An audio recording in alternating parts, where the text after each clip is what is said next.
Historia de la pedagogía. Sección 134. Cuarta parte. La época contemporánea. 18.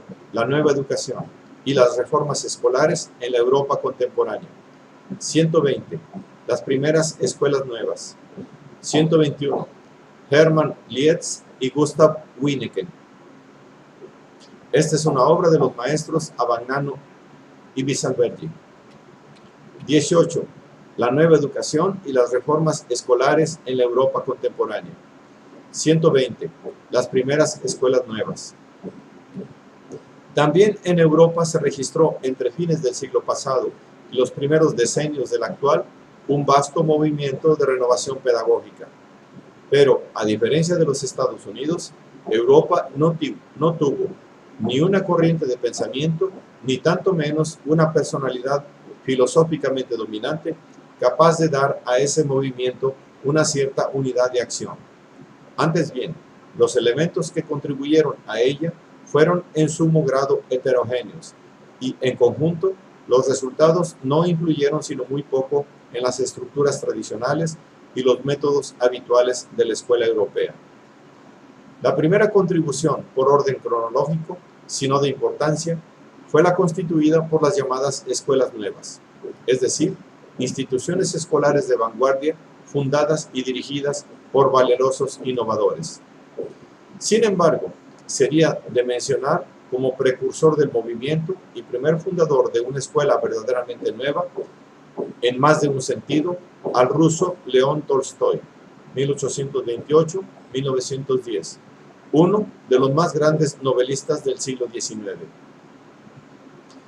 En 1859, Tolstoy abrió en su finca de Lasnaya Poliana una escuela para los hijos de sus campesinos basada en el principio que dice así: mientras menor sea la constricción requerida para que los niños aprendan, mejor será el método.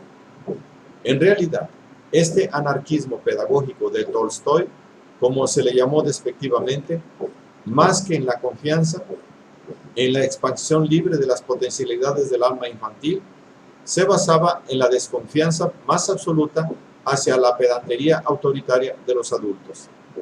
Dejen que los niños decidan por sí solos lo que les conviene. Lo saben no menos bien que nosotros, que vosotros. La preocupación tolstoyana de no sobreponer la personalidad del adulto sobre la del niño llegaba al punto de favorecer la instrucción, rechazando toda forma de educación.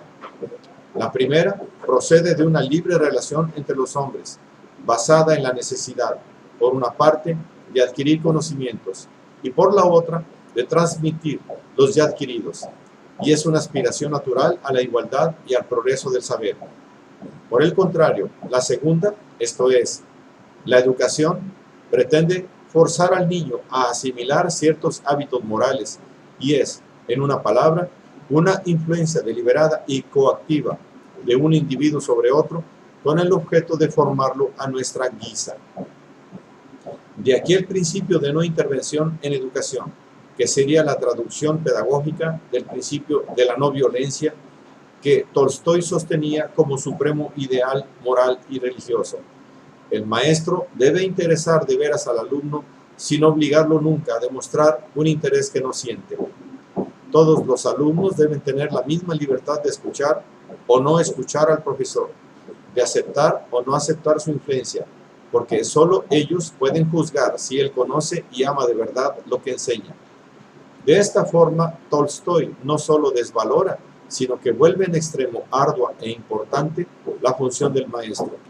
Al parecer, su escuela funcionó bien en los periodos en que le fue posible ocuparse de ella personalmente. Escribió además un abecedario que es en realidad un libro de lectura en 4 volúmenes, rico en nociones científicas y generales, así como en magníficas versiones de cuentos populares. No exigía nada de sus alumnos, ni orden, ni puntualidad, ni silencio, pues bastaba que empezara a narrar algo para que todos pendieran de sus labios y exigieran de sus compañeros que no perturbaran. De esta forma, Tolstoy ponía en acción su principio fundamental, a saber, que el resorte más eficaz es el del interés, por lo cual considero la naturalidad y la libertad como condición fundamental y como medida de la calidad de una enseñanza. En el fondo, este es el criterio con que se deberían juzgar las escuelas nuevas que surgieron más tarde en Europa, por más que ninguna de ellas se aproxime a las soluciones radicales adoptadas por Tolstói. Sin embargo, es innegable que su ideal es poner en práctica el principio del interés, y el fundador de la primera de ellas, el inglés Cecil Redier, 1858-1932, se inspiró explícitamente en las teorías herbartianas sobre el interés que había asimilado en la Universidad de Gotinga, Alemania. En 1889, Redier fundó en Abbotsholm, en el condado de Derby, un instituto escolar que llamó Escuela Nueva, donde trató de llevar a la práctica el principio del interés continuado. Al mismo tiempo, en sus mejores aspectos, la tradición de las public schools inglesas, mediante una extensa variedad de actividades para fortificar el cuerpo y formar el sentido de responsabilidad y las aptitudes sociales de los alumnos. Abbotsholm era una escuela de internos en la que se dedicaba la mañana y una pequeña parte de la tarde a la enseñanza de las materias normales de una escuela secundaria, inclusive las lenguas clásicas e idiomas extranjeros. Sin embargo, los métodos empleados eran muy diversos de los tradicionales. Para las lenguas antiguas y modernas se utilizaba mucho el método directo. Para la aritmética se tomaba como pretexto problemas reales de contabilidad, relativos a la vida asociada. Para la geometría y las ciencias se partía de mediciones, observaciones y la recolección de los materiales apropiados. El resto del día se dedicaba a actividades deportivas y a diversas formas de trabajo manual, jardinería, horticultura, carpintería, a visitar granjas y talleres, a juegos colectivos y, en fin, sobre todo por la noche, a ocupaciones artísticas y a diversiones de sociedad, dado que la escuela se preocupaba también de formar al hombre de mundo, librando al alumno de los modales empachados del colegial. En consecuencia, se ponía gran atención también en las relaciones con el exterior y se publicaba un periódico. En gran parte, estas actividades estaban en manos de los alumnos.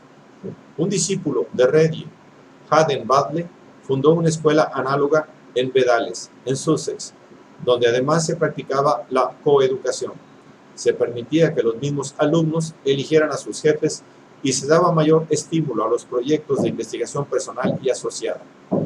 El ejemplo de esas escuelas nuevas no tuvo por entonces en Inglaterra muchos imitadores. Verdad es que cada día se dejaba sentir con mayor fuerza la necesidad de integrar la instrucción tradicional con un proceso vital de socialización y formación del carácter, pero en general se prefería responder a esto favoreciendo la organización por separado de actividades extraescolares de carácter social. De allí el éxito enorme de los movimientos juveniles, sobre todo los scouts, exploradores. Robert Baden-Powell, 1857-1941, ex oficial del ejército imperial, que había lanzado la idea de los exploradores en un librito, Exploraciones para muchachos, 1908, se encontró casi inopinadamente con que había suscitado un vasto movimiento que más tarde se extendió también a las muchachas, guías, a los niños de los 8 a los 12 años, lobesnos, a los jóvenes de 17 a 18, rovers o viandantes, y que penetró en todos los países, adquiriendo en pocos años una dimensión mundial. El secreto de semejante éxito estriba en que el movimiento parecía satisfacer ciertas exigencias ya generales, sin interferir, por otra parte, con la actividad escolar normal. Pero a ello contribuyó, sobre todo, la genial intuición educativa del fundador, pues Baden-Powell supo concebir gradualmente, para las diversas edades, formas de agrupación, de organización y de actividad, conexas todas ellas con la exploración y con el mundo de la naturaleza, sugestivas en sumo grado y precisas sin ser nunca rígidas. De esa forma, en la actividad de los scouts, el sentido de la disciplina, del deber, del honor, de la responsabilidad se enlazan con una inspiración democrática algo tibia. De la misma manera, como el espíritu de devoción absoluta por la patria se une a un vago humanismo universalista. Como quiera que sea, los máximos educadores del continente europeo se orientaron hacia la realización de tentativas de integración educativa completa en la escuela, siguiendo el ejemplo de Redier y Badley. En primer lugar, es de mencionar al francés Edmond de Molins, 1852-1907, quien se inspiró en Abbots Hall al fundar en 1899, cerca de Verneuil, en Normandía, una escuela nueva llamada École des Roches, con el nombre de la finca donde surgió. En dos obras que conquistaron Gran Normandía, ¿de qué depende la superioridad de los anglosajones? 1897, y La Educación Nueva, 1898, de Molins, que era un adepto de Frédéric Le Play, sacerdote fundador de un movimiento de reforma social de carácter cristiano, había acusado de burdo conservadurismo y mortificante estrechez mental a la educación de los países latinos, contraponiéndose la educación inglesa capaz, sobre todo en sus manifestaciones más recientes, de formar individuos autónomos, amantes de riesgo y capaces de asumir sus responsabilidades. La nueva escuela, inaugurada con solo 5 alumnos, progresó felizmente a semejanza de Abbots Hall y Bedales, donde, por otra parte, se había enviado a una parte de los maestros para que se perfeccionaran. En particular, se perfeccionó la práctica, iniciada por Redier, de confiar la enseñanza de las lenguas modernas a profesores extranjeros y de organizar viajes colectivos fuera del país para los alumnos. Sin embargo, el carácter abierto y democrático conferido por de Molins a su escuela no impidió que ésta se convirtiera en un oasis de privilegiados, dada la colegiatura elevada que por fuerza de circunstancias debía cobrar a sus huéspedes. Ampliada hasta comprender clases preparatorias elementales, contaba con alumnos desde 6 hasta 20 años, divididos en grupos de unos 30 muchachos cada uno, bajo la dirección permanente de un maestro que convivía con ellos en un edificio separado, de modo de realizar una especie de vida de familia. Desde el punto de vista estructural, la escuela tuvo que enfrentarse con el carácter particularmente rígido del sistema escolar francés, que constriñe a elegir precozmente entre los diversos cursos posibles de estudio, clásicos, científicos, profesionales. De Molins resolvió el problema retardando la decisión y haciéndola preceder, en la escuela secundaria, de un periodo de 3 años, común a todos, seguido por 3 o 4 años diferenciados en 4 direcciones: literaria, científica, agrícola colonial, industrial comercial. Por lo tanto, el estudio de latín se limitaba a 3 o 4 años, exclusivamente en las 2 primeras direcciones. La brevedad del tiempo se compensaba con la vivacidad de los métodos directos, utilizados para enseñar también esta lengua. En lugar de procedimientos laboriosos y poco prácticos de la traducción por medio del diccionario, prescribida de Molins, se procede a base de lecturas hechas con el auxilio de la traducción puesta enfrente. La gramática no debe estudiarse aparte, sino a propósito de dificultades del texto. La gramática debe venir después, como una ayuda, no antes, como un obstáculo. La existencia de este tronco común, con ramificaciones sucesivas a elegir con conocimiento de causa, planteaba el problema de la orientación escolar. A este respecto, de Molins confía en la variedad de las ocupaciones y en la perspicacia de los educadores. Bajo la influencia de esta educación variada, el niño de 12 o 13 años ha podido manifestar en uno u otro sentido sus aptitudes latentes, porque se le han despertado todas las curiosidades intelectuales.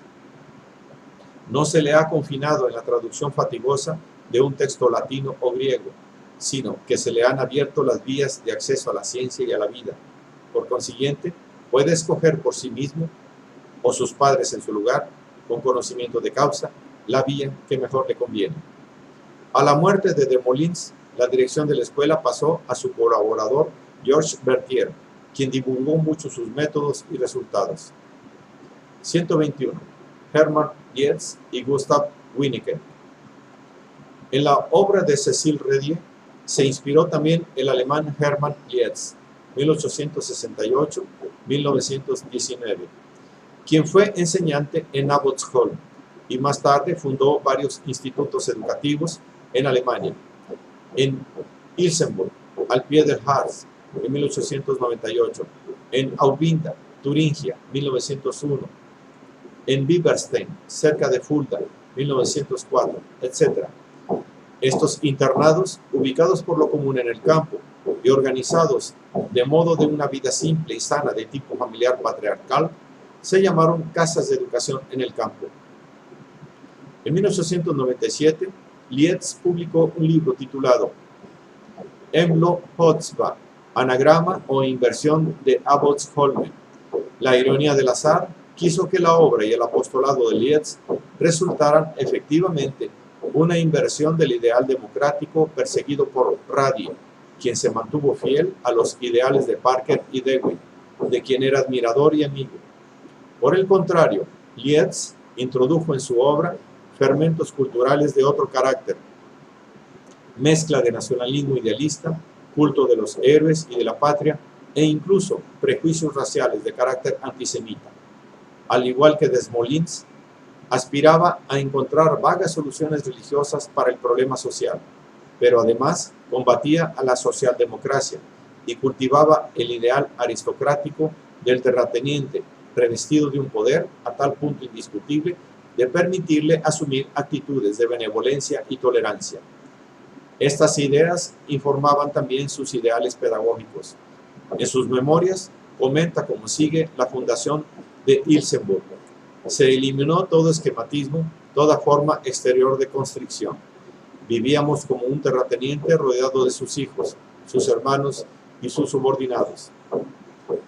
Lietz insiste en el autogobierno, pero estima que este, así como en general la libertad de los alumnos, solo se puede ejercer en conexión con los aspectos no esenciales y secundarios de la educación y la convivencia.